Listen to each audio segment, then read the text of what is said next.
hanu kevor rübei sẽ avie più Aneinuo no thie khawa suomia rüduo lata no kelhou dzeko phrülie dzeko rükramo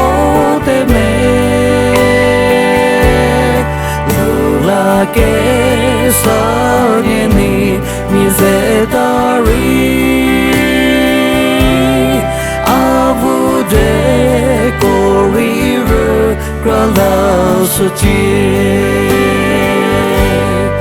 Aneinuo no avie kethoü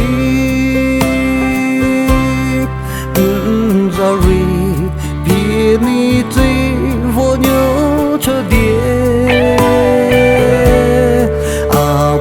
thie kiűdi lata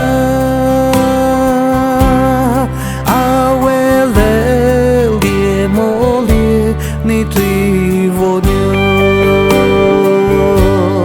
no kelhou dzeko phrülie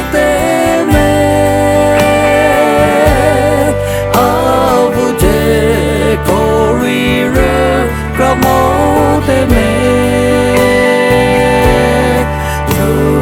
kesa zeta dzeko rükrala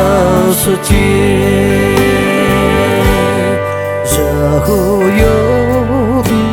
zedi Chüpuo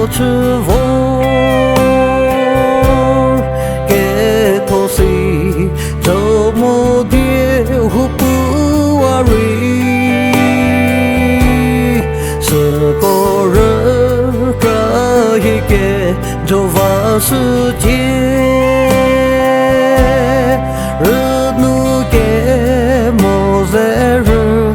lelie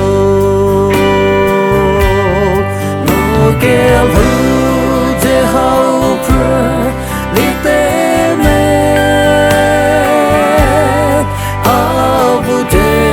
dzeko rükramo